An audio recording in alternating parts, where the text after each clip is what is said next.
नमस्कार छात्रों, आज हम अपने सिलेबस के महत्वपूर्ण टॉपिक शब्द शक्ति पर वीडियो बना रहे हैं। उम्मीद करता हूँ आपको सबके समझ में आएगा। मैंने 4-5 पुस्तकों की हेल्प लेकर खुद ने शब्द शक्ति के नोट्स बनाए हैं ताकि कमज़ोर से कमज़ोर स्टूडेंट के भी शब्द शक्ति जो टॉपिक है वो आसानी से समझ में आ सके। वीडियो को बिना स्किप किए लास्ट तक देखें तो ज़्यादा समझ में आएगा। तो चलिए शुरू करते हैं। शब्द शक्ति, जैसा कि नाम से ही पता चल रहा है, शब्द शक्ति, शब्द की शक्ति ही शब्द शक्ति है। शब्द में जो शक्ति निहित होती है वो ही शब्द शक्ति कहलाती है। परिभाषा देखते हैं। शब्द के अर्थ को जिस माध्यम से ग्रहण किया जाता है, शब्द का अर्थ जिस माध्यम से ग्रहण किया जाता है वो माध्यम ही क्या कहलाता है? शब्द शक्ति कहलाता है। शब्द का अर्थ जिस माध्यम से ग्रहण किया जाता है उस माध्यम को क्या कहते हैं? शब्द शक्ति कहते हैं। प्रत्येक शब्द में वक्ता, वक्ता मतलब होता है कहने वाला या बोलने वाला। प्रत्येक शब्द में वक्ता के अभिष्ट अर्थ को व्यक्त करने का जो गुण होता है वह शब्द शक्ति के कारण ही होता है। प्रत्येक शब्द में वक्ता के अभिष्ट अर्थ को, अभिष्ट अर्थ होता है जो वक्ता कहना चाहता है, कहना क्या चाहता है, उसको व्यक्त करने का जो गुण होता है शब्द में, वो किसके कारण होता है? शब्द शक्ति के कारण ही। शक्ति के अनुसार शब्द 3 प्रकार के होते हैं। शब्द कितने प्रकार के होते हैं? 3 प्रकार के। शब्द 3 प्रकार के होते हैं तो उन शब्दों के अर्थ भी 3 प्रकार के हो गए और शब्द शक्ति भी 3 प्रकार की हो गई। शब्द के आधार पर शब्द शक्ति भी 3 प्रकार की हो गई और शब्द के आधार पर उसका अर्थ भी 3 प्रकार का हो गया। पहला शब्द है वाचक शब्द। वाचक शब्द से अर्थ होता है वाच्यार्थ या फिर मुख्यार्थ, मुख्यार्थ भी बोल सकते हैं इसको।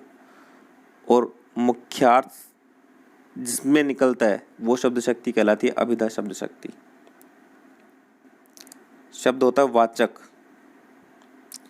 वाचक से अर्थ हो गया वाच्यार्थ या मुख्यार्थ। मुख्यार्थ जहाँ ग्रहण किया जाता है वहाँ शब्द शक्ति होती है अभिधा शब्द शक्ति। शब्द का दूसरा भेद है लक्षक। लक्षक शब्द अर्थ हो गया लक्ष्यार्थ या लक्षणार्थ, और जहाँ लक्षणार्थ ग्रहण किया जाता है वहाँ शब्द शक्ति होगी लक्षणा शब्द शक्ति। जहाँ मुख्यार्थ या वाच्यार्थ ग्रहण किया जाएगा वहाँ अभिधा शब्द शक्ति, जहाँ लक्षणार्थ ग्रहण किया जाएगा वहाँ लक्षणा शब्द शक्ति। शब्द का तीसरा भेद है व्यंजक। व्यंजक शब्द होगा, अर्थ होगा व्यंजनार्थ या व्यंग्यार्थ भी बोल सकते हैं, व्यंग्यार्थ। जहाँ पर व्यंग्यार्थ ग्रहण किया जाएगा शब्द का वहाँ पे शब्द शक्ति कौन सी होगी? व्यंजना शब्द शक्ति होगी। ये 3 शब्द हो गए, ये 3 अर्थ हो गए इनके आधार पे, और इन तीनों के आधार पे 3 शब्द शक्ति हो गई। वाचक शब्द से वाच्यार्थ, वाच्यार्थ को हम मुख्यार्थ भी बोल सकते हैं। मुख्यार्थ जहाँ ग्रहण किया जाता है वहाँ अभिधा शब्द शक्ति। लक्षक शब्द से लक्ष्यार्थ ग्रहण किया जाता है और जहाँ लक्ष्यार्थ ग्रहण किया जाता है वहाँ लक्षणा शब्द शक्ति। व्यंजक शब्द से व्यंजनार्थ ग्रहण किया जाता है और व्यंजनार्थ कहाँ ग्रहण किया जाएगा या व्यंग्यार्थ ग्रहण किया जाएगा वहाँ पे शब्द शक्ति होगी व्यंजना शब्द शक्ति। वाच्यार्थ, लक्ष्यार्थ और व्यंग्यार्थ या व्यंजनार्थ किसे कहते हैं ये देख लीजिए। वाच्यार्थ, वाचन करते ही जो अर्थ प्रकट होता है, मतलब वाचन करते ही, बोलते ही सर्वप्रथम जो अर्थ हमें समझ में आता है वो क्या कहलाता है? वाच्यार्थ। लक्ष्यार्थ, लक्षणों के आधार पर, लक्षणों के आधार पर जो अर्थ ग्रहण किया जाता है वो लक्ष्यार्थ कहलाता है। एक तो बोलते ही जो अर्थ ग्रहण कर लेंगे वो वाच्यार्थ में आएगा। बोलते ही अर्थ ग्रहण न होकर उसके लक्षणों के आधार पर अगर हम अर्थ ग्रहण कर रहे हैं तो वहाँ पे लक्ष्यार्थ होगा, और जहाँ लक्ष्यार्थ होगा वहाँ पे शब्द शक्ति कौन सी होगी? लक्षणा शब्द शक्ति होगी। तीसरा व्यंजनार्थ या व्यंग्यार्थ भी बोल सकते हैं इसको। देश, काल और वातावरण के अनुसार जो अर्थ ग्रहण किया जाता है व्यंजनार्थ कहलाता है। देश का मतलब होता है स्थान, काल का मतलब हो गया समय, मतलब स्थान, समय, और वातावरण के अनुसार मतलब परिस्थितिवश जो अर्थ ग्रहण किया जाता है, टाइम देखकर जो अर्थ ग्रहण किया जाता है, परिस्थितिवश जो अर्थ ग्रहण किया जाता है वो व्यंजनार्थ कहलाता है या व्यंग्यार्थ कहलाता है। अब बार बार में एक शब्द आ रहा है अर्थ अर्थ अर्थ, ये अर्थ क्या होता है इसके बारे में पता होना चाहिए। अर्थ होता है कि शब्द के बोलने पर या सुनने पर, जब हम शब्द को बोलते हैं या सुनते हैं तो सुनते ही या बोलते ही हमारे मस्तिष्क में, हमारे दिमाग में जो चित्र आता है ना, वो क्या कहलाता है, अर्थ कहलाता है। परिभाषा है इसकी, शब्द का श्रवण या वाचन, यहाँ पे क्या आएगा, वाचन। श्रवण मतलब सुनते ही, या वाचन मतलब बोलते ही, मानस पटल पर, मस्तिष्क पर, हमारे दिमाग में उभरने वाला चित्र या भाव ही क्या कहलाता है, अर्थ कहलाता है। शब्द के सुनने या बोलने पर जो चित्र हमारे दिमाग में आता है वही क्या कहलाता है, अर्थ कहलाता है। अब हम देखेंगे शब्द शक्ति के प्रकार। शब्द के उपयुक्त विभाजन के आधार पर शब्द शक्तियाँ 3 प्रकार की मानेंगे। उपयुक्त विभाजन कौन सा, जो हमने अभी भी देखा है। शब्द को 3 भागों में विभाजित किया गया है, वाचक, लक्षक और व्यंजक। वाचक, लक्षक और व्यंजक, ये 3 शब्द के भेद हमने पढ़े हैं। उनके आधार पर ही शब्द शक्तियाँ कितनी प्रकार की पाई जाती हैं, मानी गई हैं 3 प्रकार की। अर्थ भी 3 प्रकार के थे, शब्द भी 3 प्रकार के थे, शब्द शक्तियाँ भी कितने प्रकार की होगी, उनके आधार पर 3 प्रकार की।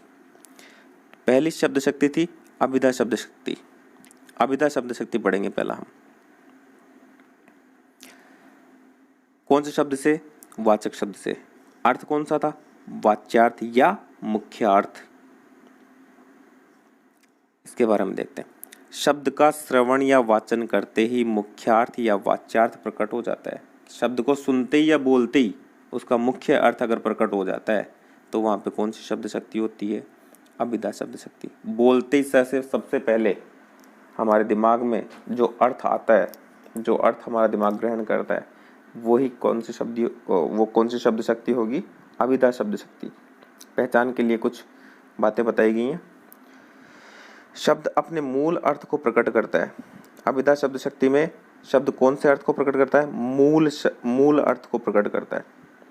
शब्दकोशीय अर्थ प्रकट होता है। शब्दकोश जो डिक्शनरी में जो शब्द का अर्थ दिया जाता है वही अर्थ यहाँ पे प्रकट होता है। कहाँ पे, अभिधा शब्द शक्ति में। रचना की दृष्टि से शब्द कैसा होता है, रूढ़ होता है, जो परंपराओं से चलता आ रहा है। रूढ़ मतलब जो परंपराओं से चला आ रहा है, लंबे समय से चला आ रहा है, पुराने समय से चला आ रहा है, रूढ़ होता है। गाय बोलने पर हमारे दिमाग में गाय का चित्र ही आता है, ऊँट का, घोड़े का, हाथी का नहीं आता। हाथी बोलेंगे तो हाथी का आएगा, ऊँट का नहीं आएगा, बकरी का नहीं आएगा। ये क्या है, रूढ़ शब्द है ये।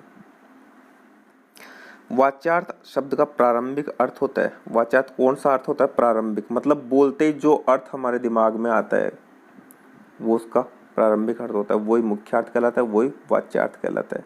और जब वाच्यार्थ या मुख्यार्थ ग्रहण किया जाता है, जहाँ शब्द का मुख्य अर्थ ग्रहण किया जाता है, वहाँ पे शब्द शक्ति कौन सी होती है, अभिधा शब्द शक्ति।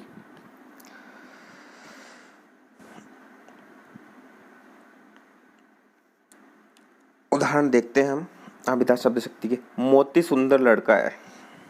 मोती सुंदर लड़का है, सीधा सीधा अर्थ समझ में आ रहा है कि मोती एक लड़के का नाम है, एक व्यक्ति का नाम है जो कि सुंदर है। अगला सेंटेंस, उसके हार के मोती सुंदर हैं। उसके हार के मोती सुंदर, यहाँ पे भी मुख्य अर्थ समझ में आ रहा है, वाच्यार्थ समझ में आ रहा है कि उसके गले में कोई हार होगा, उसके वो मोतियों का हार होगा, उसके मोती बहुत सुंदर है, ये बात बताई गई है। अगला है, हरि पुस्तक पढ़ रहा है। हरि नाम का कोई व्यक्ति है जो कि पुस्तक पढ़ रहा है। विष्णु ने नारद को हरि रूप दिया। ये भी इजी समझ में आ रहा है कि विष्णु भगवान ने नारद मुनि को हरि का रूप दिया। हरि का अर्थ अपन यहाँ पे ले लेंगे बंदर का रूप दिया। ये नहीं कि विष्णु ने नारद को हरि पुस्तक पढ़ने वाले का रूप दे दिया, ये नहीं होगा। हरि रूप दिया मतलब बंदर का रूप दिया, मुख्य अर्थ है यहाँ पे। हरि का मुख्य अर्थ यहाँ पे बंदर है और यहाँ पे किसी व्यक्ति से रिलेटेड है, यहाँ पे बंदर से रिलेटेड है। अगला है, शेर जंगल में रहता है। बिल्कुल रहता है, शेर जंगल में रहता है, आसानी से समझ में आ रहा है इसका अर्थ। गाय दूध देती है, बिल्कुल इजी है। गधा घास चर रहा है, अभिधा शब्द शक्ति है। ये कन्फ्यूजन नहीं होना, जैसे मोती, यहाँ पे किसी व्यक्ति का नाम आ रहा है और यहाँ पे यहाँ पे मोती, जो हार में जो मोती हुआ करते हैं उनके बारे में जिक्र आ रहा है मोती का। इजीली समझ में आ रहा है, यहाँ पे हार के मोती का जिक्र किया जा रहा है मोती नाम से, और यहाँ पे मोती किसी व्यक्ति के बारे में जिक्र किया जा रहा है। इजीली समझ में आ रहा है, मुख्य अर्थ समझ में आ रहा है, और जहाँ मुख्य अर्थ ग्रहण किया जाता है वहाँ पे अभिधा शब्द शक्ति होती है।